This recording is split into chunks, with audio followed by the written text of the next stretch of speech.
بسم اللہ الرحمن الرحیم نحمدہ ونصلی ونسلم علی رسولہ الکریم اما بعد۔ میرے عزیز و بھائیو، گزشتہ کل تو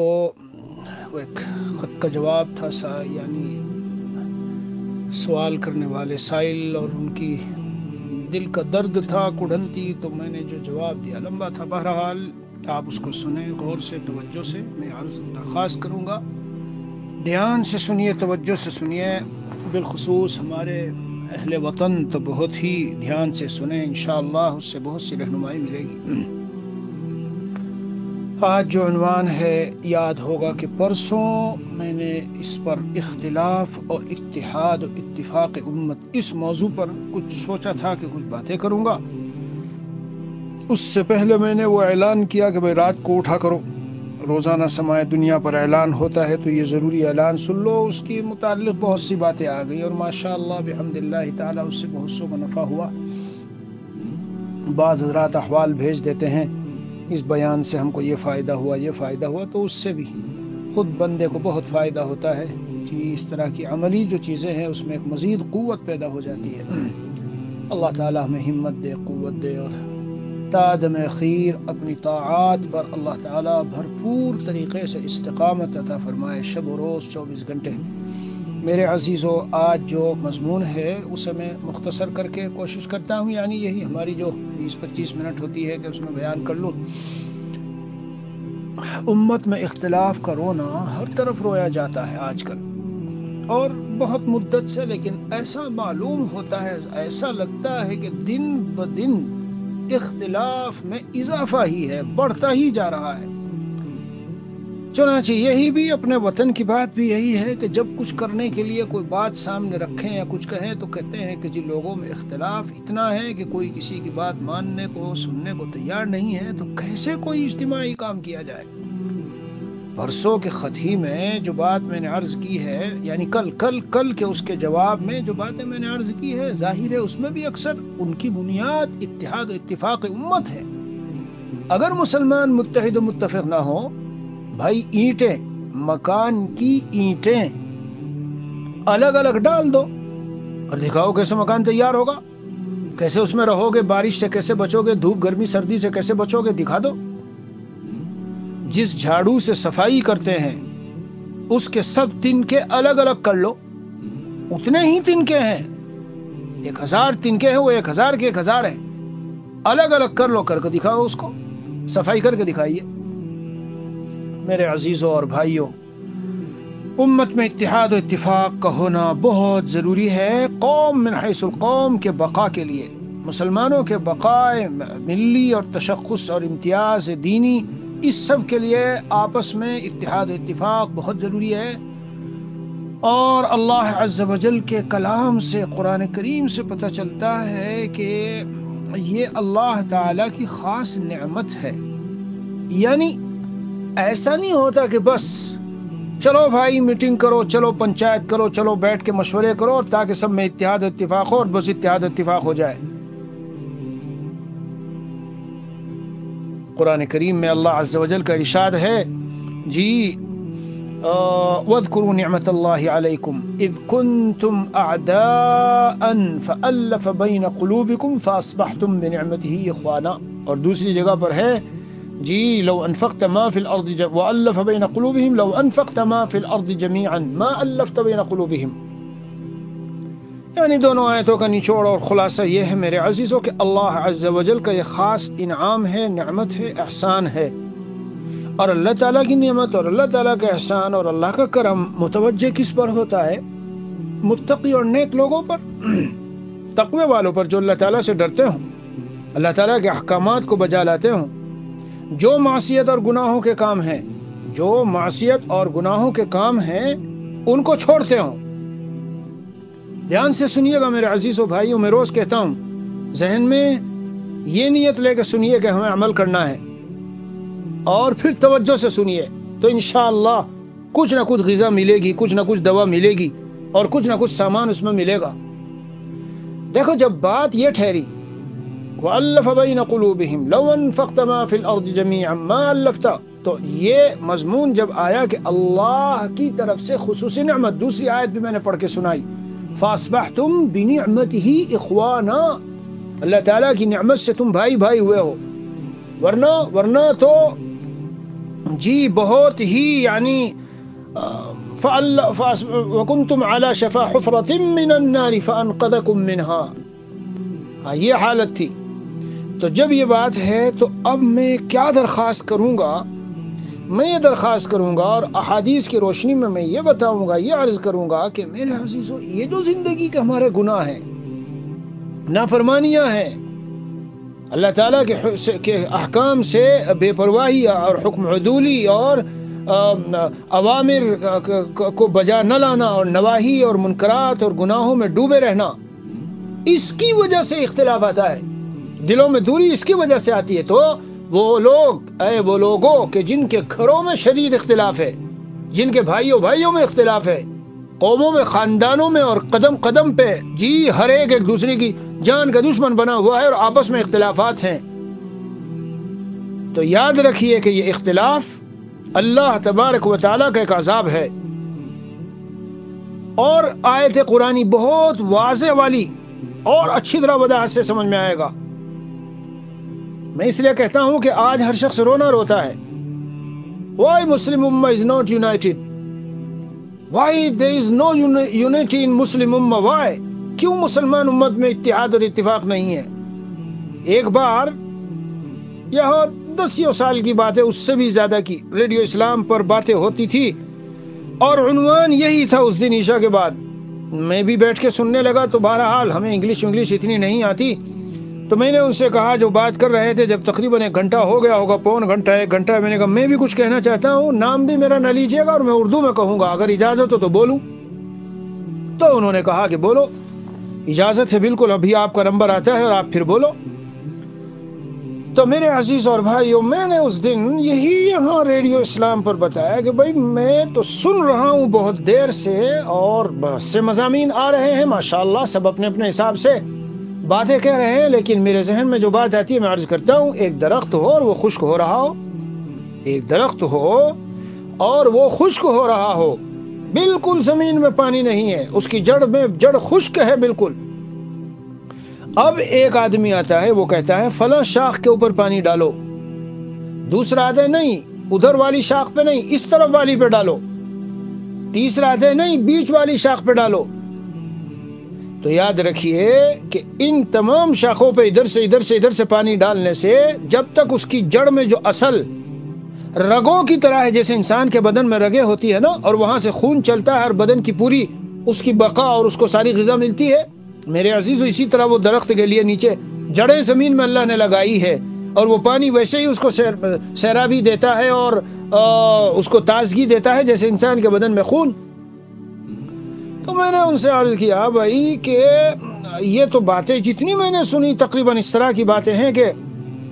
شاخوں پہ باتیں ہو رہی ہے،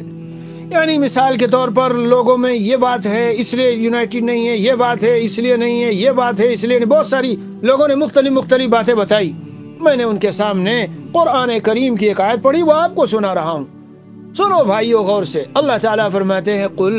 اے نبی آپ بتا دیجئے ان کو، امت کو کہہ دیجئے،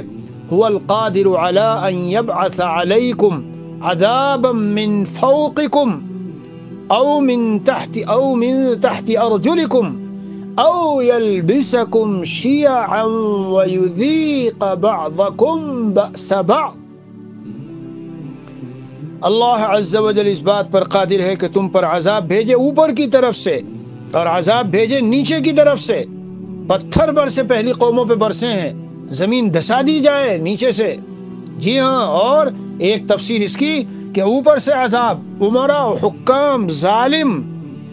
وزیر اعظم، صدر، G S P, D S P, collector, فلاں M L A, D M اور فلاں، اور یہ سارے ظالم، ریکویسٹ کرو، درخواست کرو، کوئی بات مانتے نہیں، متدین، دیندار، باوقار، جی معاشرے کا اچھا خاصا آدمی، وہ بھی جا رہا ہے تو کوئی قیمت اور کوئی حیثیت نہیں۔ اس وقت ہمارے وطن کا حال ہے یہ، کوئی کہیں جا کے درخواست پیش کر لو، ایسا عجیب و غریب ذلت کا نقشہ اور ایسی بے کسی و بے بسی تو اوپر کی طرف سے عذاب سننا بھائیو، میرے عزیزوں اور بھائیو سننا، اوپر کی طرف سے عذاب، بیوی پر شوہر مسلط، جی ظلم کر رہا ہے، اور نوکر اور جو ملازم ہیں ان پر جو ان کا بوس اور بظاہر جو ان کا بڑا ہے اور کمپنی کا مالک ہے وہ مسلط، رعایا پر حاکم اور بادشاہ مسلط، اور ان کو ستا رہا ہے اور تکلیفیں دے رہا ہے۔ یہ عذاب من فوقکم کی تشریح میں ایک تشریح ہے، صاف میں سنا رہا ہوں قرآن سے، یہ اللہ تعالیٰ کا عذاب ہوتا ہے۔ ومن تحت ارجلکم، اولاد نافرمان نکل گئی، جی ہاں، پبلک اور رعایا نے حاکم کا جینا دوبھر کر دیا اور بھاری کر دیا، بیوی نے جی شوہر کو کے ناک میں دم کر کے رکھ دیا ہے، اس کا جینا حرام ایسا کر دیا ہے کہ بیچارہ کہتا ہے گھر سے باہر ہوں سکون میں رہتا ہوں، اور گھر آتا ہوں تو میرا سارا سکون ختم ہے۔ حالانکہ قرآن نے نقشہ جو بتایا وہ اس سے ہٹ کر ہے، لیسکن الیہا، بیوی کے پاس آؤ، بچوں کے پاس آؤ، گھر میں آؤ تو سکون ملنا چاہیے۔ بار بار بیچ میں کہہ رہا ہوں میں، دھیان سے سنیے، کیونکہ ایسے بہت سارے خطوط اور میسیجز رات دن میرے پاس آتے ہیں، مجھ کو میرا شوہر پریشان کرتا ہے، شوہر کہے گا میری بیوی اتنی نافرمان ہے کہ میں بس یہ سمجھ لیجئے پتہ نہیں کیسے گزارا کر رہا ہوں بچوں کی وجہ سے، ورنہ میں کب سے اس کو طلاق دے کے ایک طرف کر دیتا اور ساتھ بالکل نہ رہتا اس کے۔ آتا ہوں گھر میں تو مفتی صاحب یہ کہتے ہیں کہ آتا ہوں گھر میں تو بس سمجھ لو میرا سکون ختم، باہر رہوں تو اطمینان سے رہتا ہوں۔ اور میرے عزیزوں اور بھائیو، جو میں نے کل مضمون وہاں بیان کیا تھا اپنے، اس میں اس شخص کو جواب دیتے ہوئے کہ آج ہمارا جو اپنے وطن میں جو حال ہے، جس سرکاری آفس میں جاؤ، جہاں جاؤ، ادھر جاؤ ادھر جاؤ، کوئی سنوائی نہیں، کوئی جو جس کا جی چاہ رہا ہے، جہاں جس طرح جی چاہ رہا ہے، جی گاجر مولی کی طرح کاٹ پھانٹ کے پھینک دو۔ پوری دنیا میں آج ہمارا یہ حال ہو گیا۔ اصل بات تو یہ ہے، حدیث شریف میں ہے، حضور اقدس صلی اللہ علیہ وسلم نے اور قرآن کریم میں، چونکہ دین قیامت تک کے لیے سب کچھ ہے، بس دیکھنے والی نظریں چاہیے، نظروں سے دیکھو، اور دل کی نظریں چاہیے، جی بصیرت چاہیے، تو سارا سب کچھ موجود ہے۔ یوں ہوگا یوں ہوگا یوں ہوگا۔ تاتاریوں نے جب مسلمانوں کو ذبح کیا اور ختم کیا اور کاٹا اور ان کو صفایا کیا، جی مسلمانوں کے ساتھ جو ظلم کیا، تو میں نے حضرت مفتی محمود الحسن گنگوہی رحمت اللہ علیہ کا ایک چھوٹا سا رسالہ جس کے مرتب مفتی فاروق صاحب ہیں، اس میں یہ بات پڑھی کہ ایک عورت، مرد بھی نہیں عورت، اور وہ یہ کہتی کہ میں خبردار یہاں رہو، 10-12 مسلمان ہوں گے اور ایک عورت ان کو کہتی یہاں رہو، ٹھہرے رہو، میں چھری بھول گئی ہوں، چھری لا رہی ہوں، تلوار، یا ان کا ایک سپاہی کہتا میں تلوار بھول گیا ہوں، لے کے آ رہا ہوں، یہیں پڑے رہنا، ہٹنا نہیں یہاں سے۔ اور وہ پڑے رہتے اور وہ آدھا اور سب کے گلے کاٹ دیتا۔ یہ اللہ تعالیٰ کا عذاب، اس کی شکل ہے، یہ اللہ کے عذاب کی شکل ہے۔ جب اللہ کے سامنے سجدوں کا ہمیں حکم ہوا تھا اور ہم اللہ کے سامنے سجدے نہیں کرتے اٹھ کر، رات کو بھی ٹی وی اور صبح کو بھی ٹی وی، رات کو بھی خبریں صبح کو بھی خبریں، اور دن بھر ادھر ادھر، اور بے حیائی اور گندگی اور سود اور رشوت اور زناکاری، اور یعنی جتنے گناہ سمجھ لو کہ دوسروں میں ہیں، کافروں میں اور غیروں میں، آج اگر جا کے دیکھو گے اب تو حد یہ ہو گئی میرے عزیزوں۔ جو محترم رشتے تھے، جو احترام والے رشتے تھے، میں نے ایک دن عرض کیا تھا، کیا کھل کے میں کیا وضاحت سے بتاؤں، فتاوی کی کتاب بڑی بڑی ہے میرے سامنے رکھی ہوئی ہے، یہاں حضرت مفتی محمود الحسن گنگوہی کی جی فتاوی رکھی ہے، یہ فتاوی محمودیہ، اس کے اندر میں نے ایک دن جو پڑھا وہ حرمت مساہرت پر، تو میری آنکھیں کھلی رہ گئی، میں حیران رہ گیا۔ ایسے سے واقعات امت میں پیش آ رہے ہیں، ماں کا بیٹے کا کیسا پیارا رشتہ ہے، اور بھائی کا اور بہن کا اور باپ کا اور بیٹی کا، اور وغیرہ وغیرہ وغیرہ، وہ بھی نہیں باقی رہے، تو کون سے کیسے آداب کو روکیں گے؟ اس لیے یاد رکھیے یہ بات، جہاں جہاں انتشار، اختلاف اور عداوتیں، اور ایک دوسرے کی جان کے دشمن، اور بھائی بھائی کے جان کے دشمن، اور قبیلوں میں، خاندانوں میں، محلوں میں، تو اسے یوں نہ کہا کریں ہم اجی کیا کر لیں، اختلاف ہے مسلمانوں میں بہت، کچھ نہیں ہوتا جب تک یہ اختلاف ہے، جب تک یہ متحد نہیں ہوتے کچھ نہیں ہوگا، جب تک مسلمان متحد نہیں ہوں گے کچھ نہیں کر سکیں گے۔ میں آگے بڑھ کے ایک بات بتاتا ہوں، کہیں سے سانپ نکل رہا ہو اور سارا گاؤں سارے محلے والے متفق متحد ہو کے آئیں اور اکٹھے ہو کے آئیں، اور اسی جگہ میں 5 سوراخ ہیں چوہوں کے اور 1 ہے سانپ کا، اور سارے 5 کے 5 سوراخوں کو خوب اچھے سے بند کیا انہوں نے۔ پھر کچھ دن بعد شور مچا کے ہائے سانپ ہائے سانپ، پھر لوگ جمع ہوئے محلے کے، ارے کیا ہو گیا بھائی تم؟ اس کے بعد انہوں نے سیمنٹ بھی لگایا اور اینٹیں بھی لگائی اور بالکل ایسا پکا بند کر دیا۔ پھر 2-4 دن کے بعد شور مچایا اس گاؤں وہ گھر والے نے اور اس خاتون نے، پھر شور مچایا کہ سانپ سانپ۔ لوگ پریشان ہیں، کیا ہوا بھائی؟ انتظام تو کیا تھا۔ تو میرے عزیزو، جس طرح وہاں چوہوں کے جو سوراخ تھے ان کو تو بند کیا، لیکن سانپ کا جو سوراخ جہاں سے وہ زہریلا سانپ نکل کے ڈس رہا ہے اسے بند کرو، اگر یہ چاہتے ہو کہ اس سے حفاظت ہو۔ اختلاف یہ اسی طرح ہے، جو زہریلے اعمال اور خطرناک اعمال اور اللہ کے عذاب کو دعوت دینے والے اعمال، ہاں یہ سمجھ لو ان سوراخوں سے ہم ڈسے جا رہے ہیں، اسے اگر بند نہیں کریں گے تو اختلاف کہاں سے دور ہوگا؟ پانی کا پتیلا رکھا ہے چولہے کے اوپر اور بیٹے سے کہتا ہے بھائی ذرا پانی لاؤ، کہ ٹھنڈا پانی، کہ وہ تو گرم ہے اس میں، کہ اس کو ٹھنڈا کرو لاؤ۔ اب گیا تو اس کو پنکھے سے جھل رہا ہے، پھر گیا کبھی تو اس میں برف کی ڈلی ڈالی، پھر گیا کبھی تو اس میں اور کوئی ترکیب کی، اور پھر اس کے بعد جب لیا تو اتنے میں پھر سے وہ گرم۔ اب ابا کو لا کے دیتا بھائی کیوں یہ تو ٹھنڈا نہیں لا رہا؟ میں کہہ رہا ہوں ٹھنڈا پانی لے آ۔ ابا وہ تو گرم ہے، میں کوشش بھی کر رہا ہوں، لگا ہوا بھی ہوں، محنت بھی کر رہا ہوں، جدوجہد بھی کر رہا ہوں، جیسے آج امت کے لیے کتنی جدوجہد ہو رہی ہے، کتنا کچھ ہو رہا ہے، لیکن میرے عزیزو جہاں سے وہ آگ نکل کے آ رہی ہے، جہاں سے وہ آگ نکل، حضرت مولانا مفتی عاشق الہی بلند شہری کو اتفاق یہ ہے کہ جن کا یہ واقعہ انہوں نے مجھے خود سنایا، ایک ماں نے فون کیا، جان تعلق تھا اور وہ تھا بیٹے کے لیے دعا کرنا کامیابی کی اور اس کی، وہ اسکول میں پڑھتا ہے۔ تو حضرت نے چھوٹتے ہی کچھ کہا، اور کیا کہا وہ سناتا ہوں، اور کچھ ایسے درد دل سے کہا کہ اس کی دل پر اثر کر گیا۔ کہا تنور میں ڈالنے کے بعد بیٹے کو، اور یہ کہتی ہو ہمیں کہ فون کرو کہ وہ جلے نہیں۔ بہت سے ہمارے سامعین اور سامعات یہ سوچ رہے ہوں گے اور سوچ رہی ہوں گی کہ یہ کیا بات ہو گئی کہ اسکول میں اور کالج میں پڑھ رہا ہے اور تنور میں ڈال دو اور جلا نہیں۔ تمہیں کیا معلوم؟ جس فن کا جو ماہر، جس فن کا جو امام، جس فن میں جس نے پوری زندگی گزاری، جو ہارٹ اسپیشلسٹ ہوگا اس سے ہارٹ کی باتیں پوچھو۔ یہ علماء پوری زندگی دین میں لگاتے ہیں، ان کو پوچھو کہ اسکول اور کالجوں میں، اور بالخصوص یہ آج کل کے جو پڑھانے والے ہیں ایسے دہریے والے مزاج کے ہیں اور ذہنی ارتداد والے مزاج کے، اور ایسے سے قائد وہاں، تو وہ کیسے تباہی بربادی نہیں ہوگی اس میں؟ تو ایسی توجہ سے کہا کہ وہ اس بیٹے نے مجھے خود سنایا کہ جب میری امی کو یہ کہا، امی نے اسی وقت فوراً کہا بیٹا خبردار، بند آج سے، چل قرآن سیکھ، اللہ کا دین سیکھ اور عالم بن۔ ماشاءاللہ جید عالم ہے۔ اب میں تو اصل میں اختلاف پہ سناتا ہوں میرے عزیزوں اور بھائیوں کہ یہ جو ہمارا ایک مزاج بن گیا، ہم حالات پہ تبصرے بہت کرتے ہیں، یہ یوں ہو جانا چاہیے، یوں ہو جانا چاہیے، ایسا ہو گیا ویسا ہو گیا۔ بھائی ہو گیا یا کسی نے کر دیا؟ میری چھوٹی سی ایک کتاب ہے جی، اس کے بالکل آخری ٹائٹل پر میں نے لکھا ہے، آپ ذرا اتنا کر کے تو دیکھیے،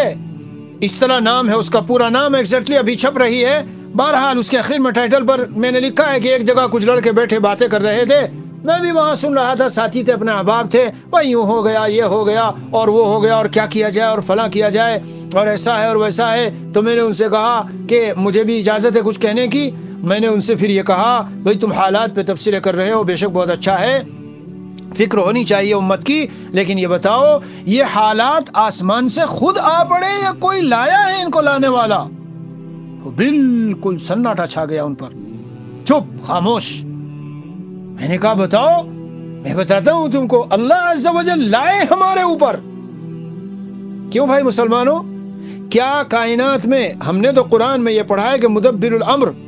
اور مدبر السماوات والارض، اور یدبر الامر یعنی نظام عالم کو زمینوں آسمانوں میں اور زمینوں آسمانوں کے بیچ میں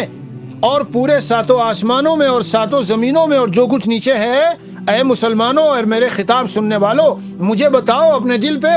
میں تو تمہاری آواز نہیں سنوں گا، لیکن دل پہ ہاتھ رکھ کے خود اپنے سے پوچھو، کیا کوئی اور بھی کسی طرح کا کوئی تصرف عالم میں کرتا ہے؟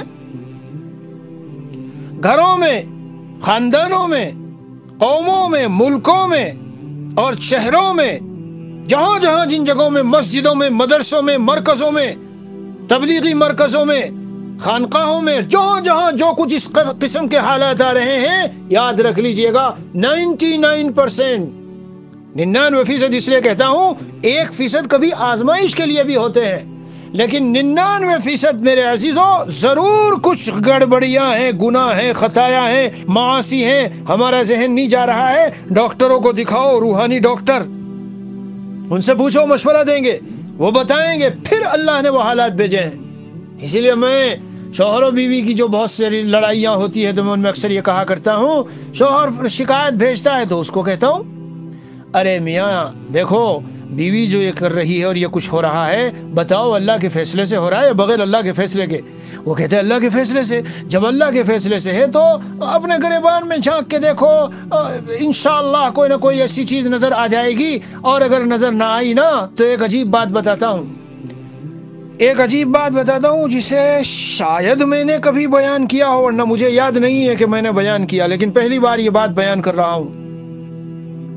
سن لیجئے وہ تمام لوگ کہ جن کے گھروں میں حالات، خاندانوں میں حالات، اور وہ حق پر ہیں اور صحیح ہیں، اور ان کو دوسری طرف سے ایذا اور تکلیف ہے۔ میں کیا بیان کرنا چاہتا ہوں؟ اللہ تعالیٰ نے ایک دسترخوان گویا مثلا سجایا ہے، اور اس پر حلوہ بھی ہے، بریانی بھی ہے، کباب بھی ہے، مرغ بھی ہے، یہ بھی ہے، وہ بھی ہے، سب کچھ کھایا جا رہا ہے اور اس کا ذائقہ چکھ رہے ہیں اور مزے لے رہے ہیں، لیکن بالکل شاندار اچھی خاصی مرچ ڈلا ہوا اور بہت ہی چٹپٹا قسم کا جو کباب ہے، وہ جو وہاں نہیں رکھا، کوئی لے آئے کہے کہ لو ذرا اس کباب کا بھی ذائقہ لے لو، اب منہ میں گیا تو ایسا لطف اور مزہ آیا۔ میرے پیارے بھائیوں اور میری قابل احترام ماں اور بہنوں، سنو، دل سے سنو اور سمجھو، جب ہم اللہ کے یہاں پہنچیں گے تو اللہ تعالیٰ بہت ساری نعمتوں کا اور بہت سارے اعمال کا جو اجر و ثواب دیں گے، تو کچھ لوگ وہاں ایسے ہوں گے کہ جن کے زیادہ اعمال نہیں ہیں، لیکن انہوں نے صبر بہت کیا، آزمائشیں آئی، جب انہیں ثواب دیا جائے گا تو ہم تمنا کریں گے کاش ہمارے بدنوں کو قینچیوں سے کاٹا جاتا، ہماری کھالوں کو، تاکہ یہ ثواب مل جاتا۔ تو جو ثواب وہاں جس کی تمنا کرتے اگر وہ حالت تھوڑی موڑی ہلکی پھلکی یہاں نہ آتی تو اے اللہ کے بندے اور بندی، اگر یہاں حالات کچھ ہم پر آ گئے تو یہ تصور کر کے صبر کر لو، چلو اس نوع کا اجر و ثواب بھی مجھے اللہ تعالیٰ قیامت میں دینا چاہتے ہیں، بہت بڑا ذخیرہ، اس لیے اس قسم کے حالات بھی میرے اوپر ڈال دیے۔ یعنی دوسرے لفظوں میں سمجھو کہ اگر گھر میں وہ مٹھائی، وہ کباب، وہ مرغ، وہ بریانی نہیں تھی تو آدمی باہر للچائے گا، جائے گا ادھر ادھر دیکھے، تو اس کے لیے اللہ تعالیٰ نے گھر ہی میں سے انتظام کر دیا کہ کچھ ناموافق باتیں ایسی سننے کو ملتی رہتی ہیں۔ وہ حضرت مجدد الفسانی یا شیخ عبد القادر جیلانی، غالباً دونوں میں سے کسی کا مرید نے بھیجا تھا کہ حضرت یہاں تو میں کیا کروں، خانقاہ کھولی تھی میں نے اور یہ تو مخالفین پیدا ہو گئے اور میرے تو یہ کرنے لگ گئے اور وہ کرنے لگ گئے، حاسدین پیدا ہو گئے، تو میں تو یہاں سے بند کر کے بس جانا چاہتا ہوں، کہیں اور کھولوں گا۔ حضرت نے جواب لکھا، اچھا میٹھا میٹھا کھانا جانتے ہو نمکانے کچھ چاہیے، خبردار یہاں سے جانا نہیں، خبردار یہاں سے جانا نہیں۔ ہاں، وَكَذَلِكَ جَعَلْنَا لِكُلِّ نَبِيٍّ عَدُوًّا، یہ جعل تکوینی کہلاتا ہے۔ تو بات سے بات نکلی ہے، میں یہ عرض کرنا چاہتا ہوں کہ گھروں میں جہاں اس طرح کے بعض جگہوں میں معاملات ہوتے ہیں کہ باوجود ہے کہ میں دین پر بھی چل رہا ہوں، دین پر بھی چل رہی ہوں، سارے نیک کام کر رہا ہوں اور سب کچھ یہ بھی ہے اور وہ بھی ہے اور وہ بھی ہے، پھر بھی ایسا آیا تو اسے اللہ کی طرف سے آزمائش سمجھ لیجئے، اور تمہارے درجے اور آخرت میں مرتبے، حدیث شریف میں ہے جب بعض بندے اپنے اعمال کی وجہ سے اس مقام پر نہیں پہنچ پاتے جو مقام اللہ نے ان کے لیے مقرر کیا ہے، تو اللہ تعالیٰ ایسی کچھ آزمائشیں ڈالتے ہیں۔ مثلا یہ بھی ایک آزمائش ہے، ایسی کڑک مزاج بیوی ملی ہے، ایسی غصے والی ملی ہے، ذرا سی بات میں تیڑ پھیڑ کر کے ایسی سناتی ہے، لیکن یہ اللہ کا ولی ہے، صبر کرتا ہے، سنتا ہے۔ مرزا مظہر جان جانا رحمۃ اللہ علیہ کا واقعہ تو مشہور ہے بھائی. ہاں اللہ نے جو ہے الہام کیا ان کو، ایک ایسی عورت ہے پاک دامن، نیک تقوی والی، لیکن یہ مزاج ہے اگر نکاح کر لو تو مقام ملے گا خصوصی، کر لیا. اس کے بعد سنتے تھے کیا کیا. بہرحال وہ موضوع ذرا دوسری طرف میں چلا گیا، تھوڑا تھوڑا، پورے طور پر نہیں گیا، تھوڑا تھوڑا، کیونکہ کبھی کبھی لوگ یہ سوچنے لگتے ہیں انہوں نے بیان کیا ہے کہ اختلاف تو عذاب ہے، میرے اوپر کیوں عذاب آیا؟ میں تو یہ بھی کر رہا ہوں، یہ بھی کر رہا ہوں، یہ بھی کر رہا ہوں، دین پر بھی چل رہا ہوں. تو بھائی تیرے اوپر آزمائش ہے، اللہ نے ڈالی ہے، ابھی اس کی حکمت سمجھ میں نہیں آ رہی، تیری مصلحت تجھے سمجھ میں نہیں آ رہی، مرنے کے بعد سمجھ میں آ جائے گی، اور کتنی ہی مرتبہ دنیا میں خود سمجھ میں آ جاتی ہے. چند سال پہلے میں جادو اور سحر اور اس سے فلاں سے گزرا، سارے اس کے داؤں پیچ اور اونچ نیچ سب کا پتہ چلا. تو ہو سکتا ہے کہ اللہ عز و جل، اے میرے مسلمان بھائی، ہو سکتا ہے اللہ عز و جل تجھے آگے اس فن کا ماہر بنانا چاہتے ہیں، اور تیرے ذریعے دنیا میں بہت سارے لوگوں کے مسائل حل کرانا چاہتے ہیں اور کام لینا چاہتے ہیں، اس لیے ایسے حالات سے گزار رہے ہیں. لیکن بہرحال جو میں مضمون بیان کرنا چاہتا تھا وہ اصولی طور پہ ذہن میں رکھ لو، اختلاف اللہ تعالیٰ کا اصولی طور پر عذاب ہے. قرآن کی آیت سے میں نے بتایا، 3 آیتیں میں نے پڑھی، 2 آیتوں میں اللہ نے اسے اپنا انعام اور نعمت قرار دیا، اور تیسری آیت میں صاف طور سے عذاب کی بات آئی. ان یبعث علیکم عذابا من فوقکم او من تحت ارجلکم، یا نیچے کی طرف سے. اب آیت کا اگلا حصہ ہے او یلبسکم شیعا، تمہیں گروہ در گروہ بنا دے، او یذیق بعضکم باس بعض، اور بعض کو بعض کا عذاب چکھائے. کتنی امت بکھری ہوئی ہے اس وقت، دیکھ لیجئے کیسا امت کا شیرازہ بکھرا ہوا ہے، کتنے ٹکڑے اور گروہ اور جماعتیں، چھوٹی چھوٹی بستیوں میں، چھوٹی چھوٹی مسجدوں میں 2 گروہ بنے ہوئے ملیں گے، 2 گروپ. ذرا ذرا سی بات پر بندوق مار دیں گے، جان سے مار دیں گے، تم اس امام کو لاؤ گے تو، اور فلاں اس کو لاؤ گے تو، اور مرکز میں یہ امیر ہوگا تو ہم جان دے دیں گے اور یہ کر دیں گے، اور فلاں یہ سب یہ اللہ کا عذاب ہے. نبی اکرم صلی اللہ علیہ وسلم نے دعائیں مانگی تھی، اللہ میری امت پر غیروں میں سے کوئی ایسا دشمن مسلط نہ کیجیے جو انہیں جڑ سے صاف کر دے. اللہ میری امت پر عمومی عذاب ایسا نہ بھیجیے گا جیسے پہلی قوموں پہ آیا کرتا تھا. یہ سب دعائیں روایت میں قبول ہوئی. یہ بھی دعا مانگی اللہ ان میں آپس میں اختلاف نہ دیجیے، اس سے بچا لیجیے. اللہ عز و جل نے فرمایا اختلاف تو ان پہ آئے گا، یہی اختلاف هذه الامہ، اس امت کا یہی اختلاف، یہی اس امت کا عذاب ہے. اور میرے عزیز اور بھائیوں، یہ اتنا شدید اور سخت ہے، یہ اتنا شدید اور سخت ہے. حدیث شریف میں آیا، نبی اکرم صلی اللہ علیہ وسلم نے ارشاد فرمایا کہ تمہاری طرف پہلی امتوں کی بیماریاں سب منتقل ہو کے چلی آئی، حسد اور بغض یہ بھی چلا آیا، لڑائی اختلاف یہ بھی چلا آیا. پھر فرمایا والبغضاء هي الحالقہ، اور یہ جو بغض و کینہ آپس میں دل میں رکھتے ہیں یہ چھیل حلق کر دینے والا ہے، چھیل دینے والا ہے. فرمایا لا اقول تحلق الشعر ولكن تحلق الدین، میں نہیں کہتا ہوں کہ یہ بالوں کو چھیلتا ہے، یہ دین کو چھیل دیتا ہے. جماعت کے مسئلے میں اختلاف ہوا چند سال سے، کیا کچھ حشر ہوا پوری دنیا میں، بیوی اور شوہر، بھائی اور بھائی، بیٹا اور باپ، جی چچا اور تایا، خالو اور مامو لڑ پڑے سب. میں نے آنکھوں سے منظر دیکھا ہے. بنگلہ دیش میں جب جو کچھ ہوا 2 سال پہلے، اس ٹونگی کے میدان میں جو دارالعلوم ہے، وہاں شام کو، رات کو، مغرب کے بعد بندے کو کچھ باتیں دین کی کرنی تھی، اور صبح میں اس وقت میں وہاں موجود تھا جب وہ سارا نظارہ ہوا. کہیں گی بنیاد پر اختلاف اتنی خطرناک چیز ہے. لہذا نچوڑ نکال کے سن لیجئے، جہاں جہاں اختلاف ہو تو استغفار کیجئے، توبہ کیجئے، اپنے گناہوں کی طرف نظریں ڈالیے، اللہ تعالیٰ سے اپنے معاملے کو درست کیجئے. چپ کے اگر ٹی وی ہے یا نیٹ ہے یا گندی چیزیں ہیں یا ادھر ادھر کے معاملات ہیں یا لوگوں کی غیبتیں ہیں یا سود اور حرام مال کا کوئی معاملہ ہے، جی، یا اپنے والدین کو ستا رکھا ہے، وغیرہ وغیرہ، جو پوری گناہوں کی فہرست ہے، یا وقت پر نماز نہیں ہے، جو بھی اس طرح کی چیزیں ہیں، ان کو درست کر کے دیکھیے، اور پھر دیکھیے اللہ تعالیٰ کیسی حلاوت کی اور مزے کی زندگی دیتے ہیں. میری ان نگاہوں کے سامنے جو میرے چہرے میں ہیں، میں ایسے خاندانوں کو جانتا ہوں، بڑا خاندان ہے، ایک فرد سے کوئی اختلاف نہیں رکھتا، سارے شیر و شکر،